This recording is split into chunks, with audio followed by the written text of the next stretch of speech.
Halo semuanya dan kembali lagi di segmen Nostalgia. Nah, jadi pada kesempatan kali ini gue akan membahas salah satu seri animasi yang telah menemani masa kecil kita dan gue yakin baik dari kalian pasti masih mengira kalau animasi ini merupakan murni buatan negara kita. Yap, animasi yang gue maksud adalah Paddle Pop. Nah, lalu apakah animasi ini memang buatan negara kita atau ternyata buatan negara lain? Well, untuk mengetahui hal itu, mari kita langsung masuk aja ke pembahasan dalam 3, 2, 1.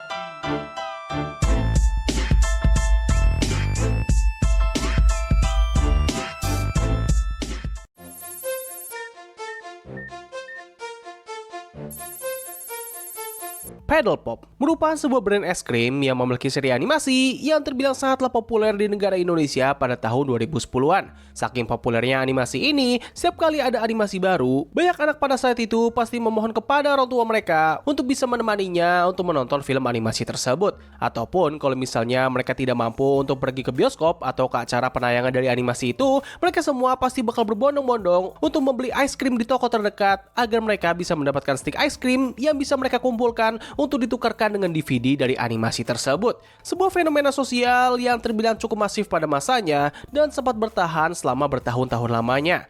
Nah, dengan semua ini, pastinya ada banyak dari mereka yang mengira kalau brand ice cream yang satu ini atau bahkan animasi yang mereka tonton itu merupakan buatan negara kita tercinta Indonesia. Hal ini sebenarnya cukup wajar apabila kita melihat berbagai faktor mulai dari animasi ini sendiri yang memiliki dubbing bahasa Indonesia serta semua promosi dari animasi ini pasti selalu menyorot nama-nama artis besar asal tanah air yang bertindak sebagai penyuara atau voice actor dari animasi tersebut. Ini semua semakin didukung dengan keterbatasan internet dan juga media yang dapat memberikan informasi yang sebenarnya soal animasi yang satu ini.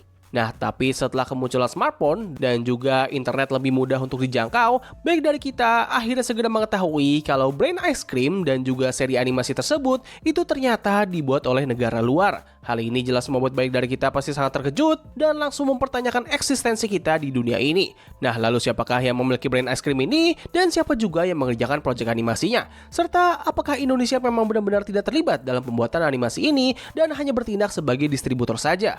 Well, berikut ini adalah pembahasannya. Yeay! Pedal Pop! Mbak, mau DVD Pedal Pop Atlantis? Nah, jadi Paddle Pop sendiri sebenarnya merupakan brand ice cream asal Australia yang diluncurkan oleh sebuah perusahaan yang bernama Street. Perusahaan ini telah berdiri sejak tahun 1953 dan telah diakuisisi oleh perusahaan multinasional asal Inggris yaitu Unilever pada tahun 1960-an. Nah, di tahun tersebut, mereka sempat kepikiran untuk menciptakan sebuah brand ice cream baru yang unik serta memiliki maskot yang mudah dikenal oleh banyak orang. Dari ide tersebutlah muncul sebuah brand ice cream yang bernama Paddle Pop dengan maskot ikoniknya yaitu seekor singa. Produk ini awalnya hanya dipasarkan di negara asalnya saja hingga pada tahun 1990-an, produk ini akhirnya mulai dipasarkan di beberapa negara Asia Tenggara, terkhususnya Indonesia dan juga Malaysia. Kedatangan es krim tersebut disambut dengan sangat baik hingga membuatnya menjadi salah satu brand es krim yang paling dikenal pada saat itu. Nah, tentu salah satu faktor yang mendorong kepopuleran dari brand es krim ini adalah karena maskotnya yang sangat ikonik dan sekaligus berhasil memikat perhatian para anak pada masa itu. Dikarenakan produknya sangat sukses di wilayah tersebut, mereka pun mulai kepikiran untuk memperbesar brand dan juga maskot dari es krim yang satu ini dengan menciptakan sebuah animasi yang bertindak sebagai media promosi. Nah, tapi dikarenakan mereka baru saja mencoba untuk terjun ke dalam ranah tersebut, mereka pun tidak ingin mengeluarkan budget yang terlalu besar untuk rencana ini. Maka dari itulah, mereka pun memutuskan untuk mencari studio animasi di wilayah Asia Tenggara ketimbang bekerja sama dengan studio-studio animasi asal Jepang ataupun negara barat. Dari sinilah, mereka akhirnya memilih negara Thailand untuk bisa menjadi pihak yang mengerjakan proyek awal dari animasi ini. Nah, kalau misalnya ditanya kenapa mereka memilih negara Thailand ketimbang Malaysia, well, gue pribadi nggak memiliki jawaban yang pasti soal pertanyaan tersebut. Nah, tapi yang jelas, mereka memilih dua studio animasi asal Thailand untuk mengerjakan proyek animasi ini, yaitu X-Story Studios dan juga Mong Studios, yang mana studio tersebut merupakan salah satu studio animasi terbesar di negara Thailand. Mereka masih tetap eksis sampai saat ini, hingga bahkan mereka telah mengerjakan banyak sekali proyek animasi, mulai dari animasi original hingga animasi-animasi dengan nama dan juga studio besar di baliknya. Nah, setelah penetapan tersebut, mereka akhirnya meluncurkan animasi-animasi ini dalam bentuk series pendek yang diberi nama Paddle Pop Adventure. Animasi ini awalnya hanya bertindak sebagai iklan atau promosi saja dengan durasi yang tidak begitu panjang. Nah, tapi seiring berjalan waktu, mereka mulai melihat adanya potensi besar dari IP ini, dan akhirnya mereka pun merubah format animasi tersebut dari yang awalnya hanya sebatas iklan saja, kini mulai menambahkan aspek cerita yang lebih panjang. Semua ini dimulai lewat perilisan film animasi pertama dalam franchise ini yang berjudul Paddle Pop Galactica yang rilis pada tahun 2005. Pada saat itu, animasi buatan mereka masih menggunakan gaya animasi 2 dimensi dengan kualitas yang bisa dikatakan cukup oke pada masanya, namun sangat ketinggalan zaman apabila kita melihatnya saat ini. Nah, tapi ketika mereka akhirnya merilis film ketiga yang berjudul Paddle Pop Siberian, disinilah mereka akhirnya mulai melakukan shifting dari yang awalnya animasi 2 dimensi, kini menjadi animasi komputer atau CGI. Sejak saat itulah, penggunaan animasi komputer dalam franchise ini menjadi lebih konsisten dan juga tetap, serta mereka telah meninggalkan gaya animasi lama yang dianggap tidak terlalu bagus dan tidak semenarik gaya animasi terbaru ini.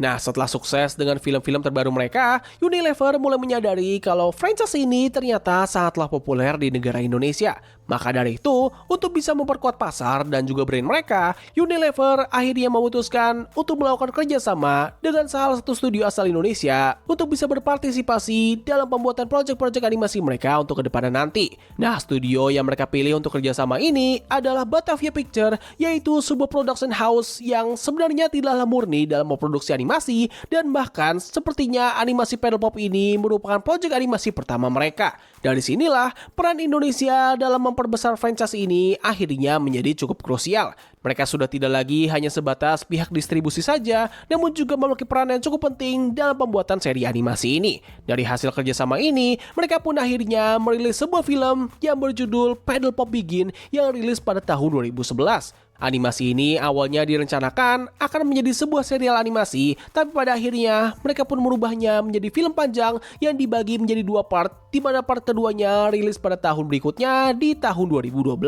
Oh ya, fakta menarik yang mungkin belum kalian ketahui adalah semua film Paddle Pop yang rilis di Indonesia sejak perilisan Paddle Pop Begin itu memiliki nama lain, yaitu Petualangan Singa Pemberani. Fakta ini sebenarnya cukup penting buat gue pribadi, karena pada awalnya gue mengira kalau ini merupakan versi yang berbeda dari seri Paddle Pop, yang padahal ini hanyalah perubahan judul film saja agar lebih mudah dikenal oleh penonton kita. Ya, sebenarnya arahan ini nggak begitu bagus banget sih, karena gue pribadi lebih familiar dengan nama Paddle Pop ketimbang Petualangan Singa Pemberani. Dan kayaknya juga judul itu terkesan kayak agak kurang aja nggak sih ketimbang nama Paddle Pop gitu, yang lebih keren dan lebih terkenal dan lebih ikonik aja sih daripada ada nama itu kelihatan kayak cheesy aja sih menurut gue.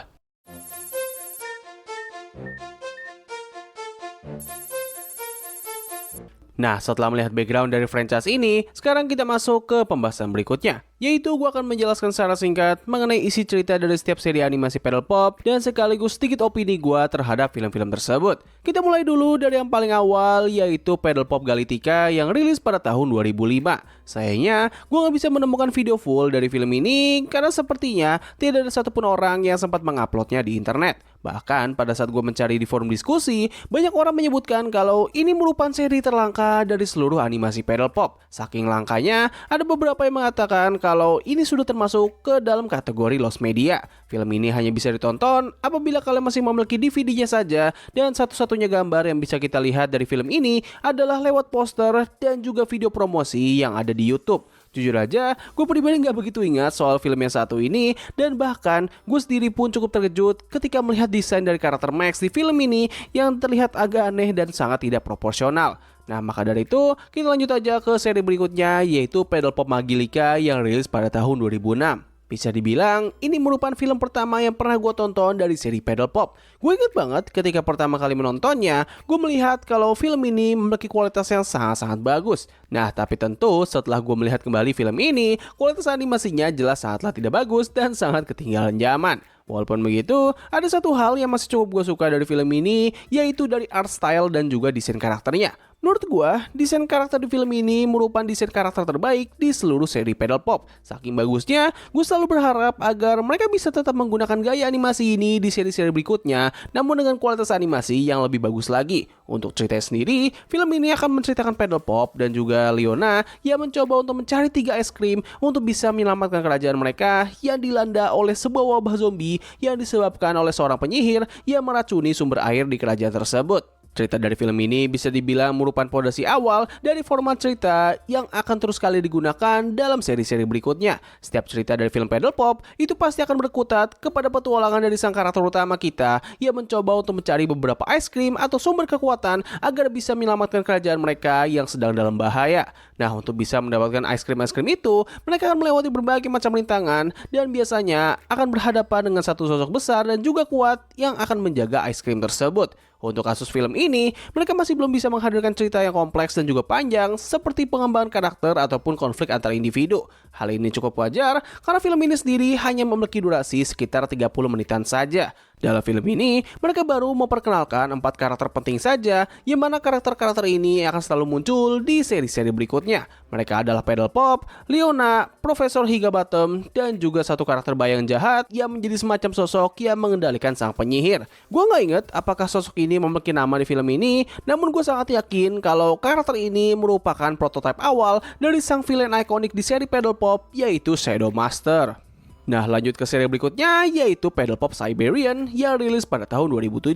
Jujur aja, ini merupakan salah satu film yang belum pernah gue tonton ketika masih kecil. Bahkan gue sendiri baru mengetahui keberadaan dari film ini ketika sedang membuat video pembahasan ini. Film ini sendiri memiliki durasi yang sama seperti film sebelumnya, tetapi tema yang mereka gunakan pada film ini adalah teknologi dan juga robot. Tidak hanya itu saja, ini juga merupakan film pertama dari seri Paddle Pop yang menggunakan gaya animasi komputer. Tentu dikarenakan ini merupakan film pertama yang menggunakan gaya animasi tersebut, pastinya kualitas animasi dari film ini jauh dari kata bagus. Dikarenakan footage yang tersedia dari film ini hanya menggunakan bahasa Thailand saja, gue pun menjadi agak kesulitan dalam memahami keseluruhan detail cerita dari film ini. Dari yang bisa gue tangkap, film ini bakal menceritakan Paddle Pop dan juga Leona yang harus bisa mengambil kembali ice cream yang telah dicuri oleh Shadow Master agar bisa menyelamatkan kerajaan mereka yang sedang diserang oleh robot jahat. Selain dari nuansa dan juga tema, satu perbedaan yang cukup mencolok antara film ini dengan seri sebelumnya adalah mereka tidak menghadirkan karakter sampingan yang bertindak sebagai tukang lawak.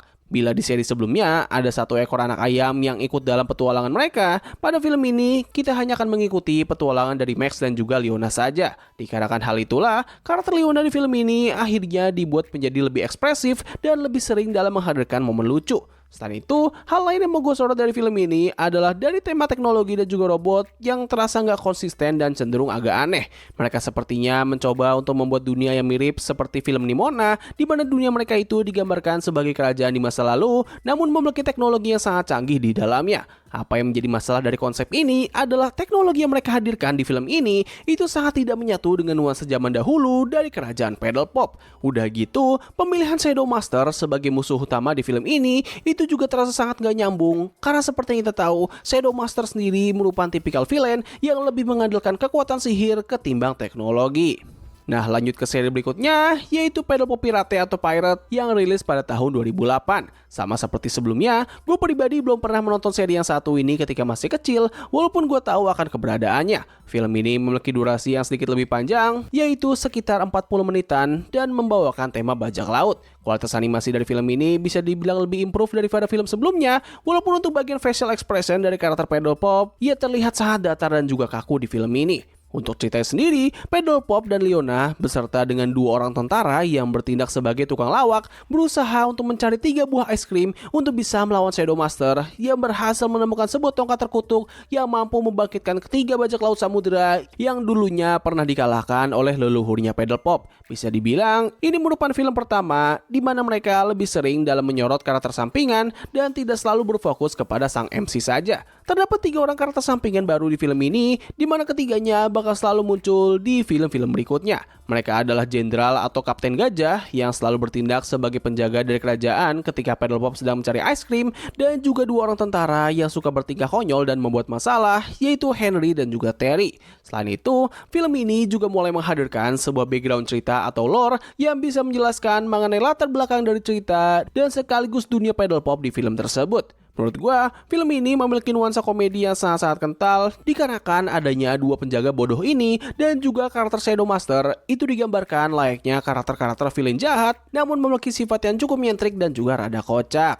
Nah, lanjut ke seri berikutnya, yaitu Paddle Pop Combate yang rilis pada tahun 2009. Film ini kembali memiliki durasi yang lebih panjang daripada seri sebelumnya, yaitu sekitar 50 menitan, dan mereka membawakan tema martial art dengan elemen sihir di dalamnya. Untuk ceritanya sendiri, Shadow Master diceritakan telah berhasil mengambil alih kerajaan Paddle Pop dan sekaligus mengalahkan pemimpin mereka. Untungnya, Paddle Pop berhasil kabur dan ia harus mencari ketiga ahli bela diri yang hebat untuk bisa membangkitkan kekuatan bela diri putih yang telah bersemayam di dalam tubuhnya Paddle Pop. Yes, film ini membawakan konsep yang cukup mirip seperti film Panji Tengkorak, yaitu adanya ilmu bela diri hitam dan juga putih. Namun untuk kasus film ini, kedua ilmu bela diri tersebut digambarkan secara lurus dan juga absolut, di mana ilmu putih mewakili kebaikan, sedangkan ilmu hitam mewakili kejahatan. Film ini memiliki kualitas animasi yang jauh lebih baik daripada seri sebelumnya, di mana tekstur, desain karakter, dan juga pergerakan animasinya itu terlihat jauh lebih halus, serta facial expression dari karakter Paddle Pop itu jauh lebih hidup dan juga bervariatif di film ini. Selain itu, perubahan lain yang dihadirkan oleh film ini adalah karakter Shadow Master itu dibuat jauh lebih serius dan juga lebih mengintimidasi, yang mana sifatnya tersebut akan terus mereka pertahankan di cerita kedepannya nanti. Nah, lanjut ke seri berikutnya yang merupakan seri favorit gua ketika masih kecil, yaitu Paddle Pop Ele Magica. Film ini bisa dibilang merupakan titik awal di mana seri Paddle Pop bakal terlihat jauh lebih modern dan layak dikatakan sebagai film animasi panjang sesungguhnya. Hal ini dikarenakan film ini memiliki kualitas animasi yang jauh lebih baik serta durasi yang mirip seperti film-film animasi besar di luar sana, yaitu sekitar 1,5 jam. Untuk cerita sendiri, diceritakan kalau terdapat 3 ekor monster elemen yang dulunya sempat membuat kekacauan dan hampir menghancurkan dunia. Untungnya sebelum itu terjadi, mereka berhasil segel oleh sang raja sebelum Paddle Pop. Mengetahui keberadaan dari monster tersebut, Shadow Master mencoba untuk membangkitkan mereka agar bisa menjalankan rencana jahatnya. Tapi naas, para monster itu ternyata tidak tunduk kepadanya dan mereka bertiga kembali membuat kekacauan. Untuk menghentikan semua itu, Paddle Pop harus mengumpulkan 4 es krim elemen yang dulunya digunakan untuk menyegel para monster elemen tersebut. Seperti yang sudah gue sebutkan sebelumnya, film ini merupakan seri favorit gue ketika masih kecil. Apa yang membuat gue jatuh cinta terhadap film ini adalah karena desain para monster di film ini itu bener-bener keren banget. Gak hanya dari ketiga monster elemennya saja, namun para monster yang menjaga es krim elemen itu juga memiliki desain yang sama kerennya. Tentu kalau harus dipilih, maka desain monster favorit gue di film ini adalah dari sang ular magma dan juga landak api yang terlihat sangat mirip seperti Godzilla. Tidak hanya itu saja, cerita dari film ini juga terbilang lebih kompleks daripada cerita-cerita sebelumnya dengan adanya sebuah plot twist dan juga rintangan yang jauh lebih menegangkan. Plot twist dari film ini sebenarnya sangatlah mudah ditebak, namun bagi anak-anak pada saat itu, plot twist tersebut jelas sangat tidak terduga dan bisa membuat kita sangat terkejut. Nah, perlu diketahui juga bahwa seluruh cerita dari seri Galactica hingga seri Ele Magica itu tidak memiliki koneksi sama sekali. Semua seri itu memiliki dunia dan ceritanya masing-masing dan tidak memiliki keterkaitan lore antar satu sama lain. Dikarenakan hal inilah, mereka pun akhirnya berpikir untuk membuat sebuah dunia Paddle Pop yang lebih luas, di mana setiap film tersebut bakal memiliki satu dunia yang sama. Dari sinilah mereka akhirnya menciptakan sebuah film yang berjudul Paddle Pop Begins yang bertindak sebagai cerita awal dari dunia yang besar ini. Film ini akan menceritakan awal mula konflik dari bagaimana kerajaan Paddle Pop dibangun dan juga kemunculan sang antagonis ikonik kita yaitu Shadow Master. Paddle Pop Begins sendiri memiliki 2 part, di mana part pertama rilis pada tahun 2011 dengan durasi 1 jam 50 menitan dan part keduanya rilis di tahun berikutnya dengan durasi lebih dari 2 jam. Alasan kenapa animasi ini memiliki durasi yang sangat panjang adalah karena mereka menghadirkan beberapa cerita sampingan di sepanjang petualangan Paddle Pop. Cerita sampingan ini biasanya bertujuan untuk membangun dunia dan juga memperkuat tema yang dibawakan oleh seri tersebut. Namun biasanya cerita sampingan ini jarang sekali memiliki impact yang besar terhadap klimaks ceritanya nanti. Nah, dikarenakan cerita sampingan ini sangatlah banyak dan juga membuat durasi dari animasi itu menjadi sangat panjang, maka dari itulah mereka pun juga membuat versi pendek dari setiap seri itu yang memiliki durasi yang lebih singkat. Setahu gua, versi pendek atau singkat ini digunakan dalam perilisan teatrikal atau bioskop, sedangkan versi panjang atau fullnya itu merupakan bonus yang kita dapatkan apabila kita membeli DVD-nya. Nah, untuk cerita dari Paddle Pop Begins, dijelaskan bahwa leluhur dari Paddle Pop berhasil menemukan ketiga buah ice cream yang terjatuh dari luar angkasa yang memiliki kekuatan yang sangat dahsyat, yang mana ia menggunakan kekuatan ice cream tersebut untuk membuat perdamaian di seluruh dunia. Nah, tapi sayangnya, kekuatan ice cream ini juga mengundang sebuah entitas jahat dari luar angkasa dalam bentuk sosok berjubah hitam yang bernama Shadow Master. Sosok ini tiba di era kekuasaan dari Raja Adisa yang merupakan ayah dari Paddle Pop, dan ia berhasil mengalahkan sang raja beserta serta menguasai kerajaan singa untuk bisa mendapatkan ketiga ice cream tersebut. Nah, tapi untungnya Paddle Pop berhasil selamat berkat bantuan dari Profesor Higginbottom, dan Shadow Master juga masih belum mampu untuk mendapatkan ketiga ice cream itu secara langsung. 16 tahun berselang, Paddle Pop yang kini sudah cukup dewasa dan juga kuat harus bisa mencari ketiga ice cream itu untuk bisa mengalahkan Shadow Master dan sekaligus merebut kerajaan singa kembali. Film ini tidak hanya menjelaskan background dari Paddle Pop saja, namun juga beberapa karakter yang lain, mulai dari Leona hingga karakter gajah yang di film ini diberi nama Taka. Film ini juga menghadirkan dua karakter sampingan baru yang bernama Spike dan juga Twitch, yang mana keduanya memiliki peran yang sama persis seperti Henry dan juga Terry, yaitu sebagai tukang lawak dan juga suka membuat rusuh. Jujur aja, gue pribadi sangat tidak menyukai kedua karakter ini karena segala kerusuhan yang dibuat oleh mereka itu lebih sering membuat gue kesal dan juga jengkel, walaupun kedua karakter ini terkadang suka mendapatkan pendalaman cerita dan mereka juga terkadang suka memiliki kontribusi yang kecil terhadap beberapa pertarungan ataupun konflik. Nah, lanjut ke seri berikutnya, yaitu Paddle Pop Dino Terra yang rilis pada tahun 2013. Bisa dibilang, ini merupakan film pertama dari seri Paddle Pop di mana mereka sudah tidak lagi menggunakan unsur ice cream sebagai sumber kekuatan dan sekaligus tujuan akhir dari ceritanya. Menurut gua, ini merupakan pendekatan yang sangat menarik karena perubahan tersebut membuat keseluruhan dari film ini sudah tidak lagi terasa seperti animasi promosi. Seri ini merupakan kelanjutan langsung dari cerita sebelumnya, di mana kita awalnya diceritakan bagaimana kerajaan Paddle Pop yang akhirnya berhasil dibangun kembali dan Paddle Pop kini sedang belajar untuk menjadi seorang raja. Nah, di tengah itu semua, Shadow Master yang berhasil selamat dari peristiwa sebelumnya kini mencoba untuk mencari sumber kekuatan lain, yaitu kristal dinosaurus yang legendaris untuk bisa menjalankan rencana jahatnya. Untuk bisa mendapatkan kekuatan itu, Shadow Master harus memperdaya seorang ratu dari kerajaan macan putih yang bernama Felina. Ia memanfaatkan masalah yang dialami oleh kerajaan tersebut, di mana dulunya ras macan putih sempat terlibat peperangan besar dengan ras singa untuk bisa memperebutkan kekuasaan. Nah, ketika ras macan putih akhirnya kalah, sang raja singa pada saat itu memutuskan untuk mengasingkan mereka ke daerah bersalju yang minim akan sumber daya makanan. Hal ini pun membuat ras mereka seringkali dilanda kelaparan, dan hal inilah yang memotivasi ratu mereka untuk mau bekerja sama dengan Shadow Master agar mereka bisa mengalahkan ras singa yang kini dipimpin oleh Paddle Pop. Rencana ini sebenarnya hampir mirip seperti apa yang dilakukan oleh Shadow Master di film sebelumnya, di mana ia memanfaatkan keserakahan dari saudarinya Adisa atau pamannya Paddle Pop yang bernama Rex yang ingin mengambil alih kekuasaan dari kerajaan singa.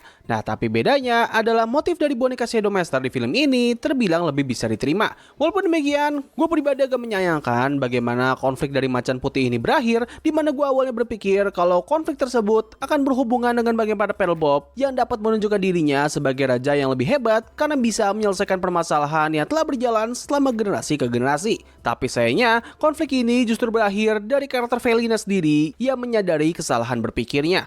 Meskipun begitu, ada beberapa hal lain yang cukup gue suka dari film ini, mulai dari pemilihan desain para dinosaurus yang lebih mengarah ke desain yang sesuai dengan hewan aslinya ketimbang karakter anthropomorphic, hingga salah satu momen ketika seorang karakter yang bernama Nico harus menunggu selama ratusan tahun agar ia bisa membebaskan Paddle Pop dan kawan-kawannya dari cryoslip yang panjang. Menurut gua, ini momen yang sangat luar biasa dan merupakan salah satu momen yang paling emosional di keseluruhan franchise ini. Oh ya, ada satu pengungkapan yang sangat menarik di film ini, yaitu Shadow Master ternyata bukanlah satu entitas jahat saja, melainkan ia merupakan salah satu dari ras kosmik bayangan di alam semesta yang sepertinya memiliki tekad untuk menguasai segalanya. Nah, lanjut ke seri berikutnya, yaitu Paddle Pop Magilica yang rilis pada tahun 2014. Yes, film ini menggunakan judul yang sama seperti seri kedua yang rilis pada tahun 2006. Meskipun memiliki judul yang sama, namun seri ini bukanlah remake atau kelanjutan dari seri tersebut, melainkan sebuah cerita baru yang bertindak sebagai bagian dari cerita Paddle Pop Begin. Nah, jadi dalam film ini diceritakan kalau dulunya terdapat seorang minotaur jahat yang membuat dan sekaligus menggunakan kristal bulan untuk bisa memunculkan sebuah gerhana matahari yang dapat menyelimuti seluruh dunia dalam kegelapan. Ketika hal itu terjadi, maka makhluk-makhluk yang memiliki niat atau bahkan telah dikutuk dengan kekuatan gelap akan bangkit dan mulai menyebarkan kejahatan di seluruh penjuru negeri. Maka dari itu, seorang raja penyihir unicorn mencoba untuk menciptakan kristal matahari yang bisa menyaingi kekuatan jahat tersebut. Era kegelapan pun berakhir, namun di waktu yang bersamaan, sang raja harus mengorbankan nyawanya. Di masa modern, terdapat 3 orang penyihir yang mencoba untuk mengembalikan era kegelapan agar mereka bisa membangkitkan tuan besar mereka, yaitu Shadow Master karakter yang sebelumnya telah dikalahkan oleh Pedal Pop dalam ruang waktu. Untuk bisa melakukan hal itu, mereka harus mencuri kristal bulan dan juga menghancurkan kristal matahari yang dijaga oleh dua penyihir unicorn bersaudara yang merupakan anak dari sang raja unicorn. Mereka pun berhasil mendapatkan kristal bulan, namun tidak dengan kristal matahari, karena kristal tersebut ternyata telah terbagi menjadi beberapa potongan. Ketika Pedal Pop mengetahui semua masalah tersebut, ia bersama dengan grupnya harus mencoba untuk mencari serpihan-serpihan kristal itu agar mereka bisa mencegah kebangkitan dari era kegelapan. Menurut gua, film ini gak memiliki inti cerita yang sangat kuat seperti dua cerita sebelumnya, di mana seri Begins berfokus kepada Pedal Pop yang harus bisa memenuhi takdirnya sebagai seorang penyelamat, sementara Dinotera berfokus kepada Pedal Pop yang harus bisa meyakinkan dirinya untuk bisa menjadi seorang raja yang layak. Film ini sebenarnya mencoba untuk mendalami hubungan antara Pedal Pop dengan ibunya, namun cerita tersebut kurang memiliki hubungan yang kuat dengan konflik sihir yang terjadi dalam film ini, serta mereka kurang begitu berhasil dalam membuat sebuah cerita yang emosional dari hubungan keduanya. Agak cukup disayangkan sih, karena kalau andaikan mereka bisa menceritakan hubungan mereka dengan lebih baik dan mereka berani dalam mengakhiri karakter yang satu ini di akhir cerita, maka ini bisa menjadi film yang paling emosional dan sekaligus yang paling mature di seluruh franchise ini. Satu-satunya hal menarik yang bisa gue temukan dari seri yang satu ini adalah konsep fantasi yang mereka bawa. Itu terbilang cukup menarik, di mana mereka menghadirkan berbagai macam karakter yang berasal dari makhluk-makhluk mitologi di Eropa. Tapi ya sayangnya aspek ini pun juga sedikit dirusak oleh kehadiran karakter bajak laut yang menurut gua sangat tidak masuk dengan keseluruhan tema fantasi di film ini. Nah sekarang kita masuk ke seri terakhir dalam pembahasan kali ini, yaitu Pedal Pop Atlantos. Inilah dia seri Pedal Pop dengan durasi dan sekaligus cerita yang paling panjang di franchise ini. Ya lo bayangin aja bro, seri ini memiliki dua film, di mana satu filmnya itu memiliki durasi hampir 4 jam. Tentu ini semua bisa terjadi karena cerita sampingan dari seri kali ini itu bener-bener banyak banget.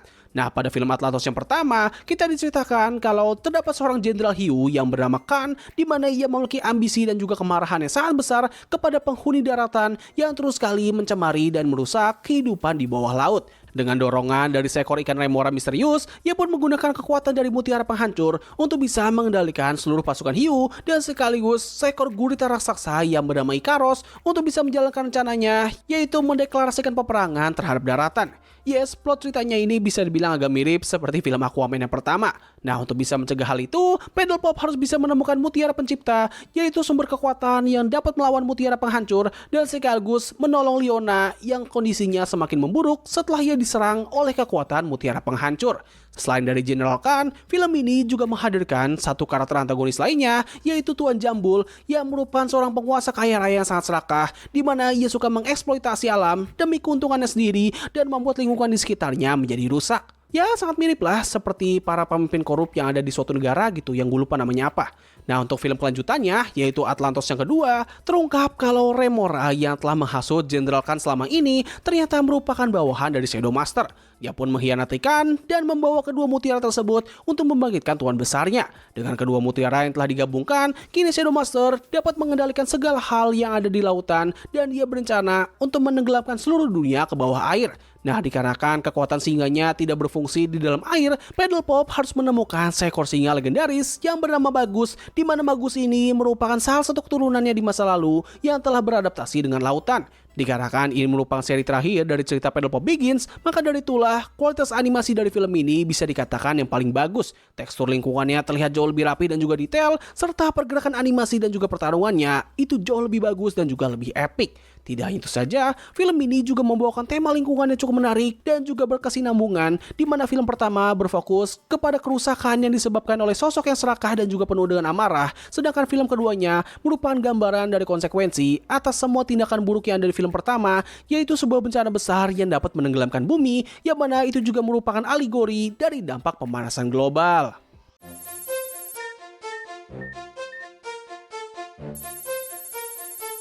Nah, jadi begitulah seluruh seri Pedal Pop yang bisa gue bahas pada video kali ini. Secara teknis, seri Pedal Pop ini sebenarnya masih terus berlanjut sampai saat ini, namun mereka terus kali melakukan perombakan dari segi desain karakter dan juga animasi, serta kepopulerannya sendiri sudah tidak sebesar seperti dulu. Tapi ya, dikarenakan video ini lebih berfokus kepada aspek nostalgia, maka dari itu, gue hanya akan membahas seri-seri yang telah menemani masa kecil kita. Kalau kalian tertarik dengan pembahasan soal seri-seri terbaru dari franchise ini, kalian bisa komen aja di kolom komentar di bawah, dan tolong ramaikan video ini agar gue bisa termotivasi termotivasi untuk membuat video kelanjutan dari pembahasan kali ini. Jadi mungkin cukup sekian dari video kali ini. Tolong koreksi gue apabila ada kesalahan dalam penyampaian gue di video kali ini. Jadi terima kasih atas waktu yang telah lalu luangkan untuk menonton video gue. Gue undur diri, sampai ketemu lagi di video selanjutnya. Bye!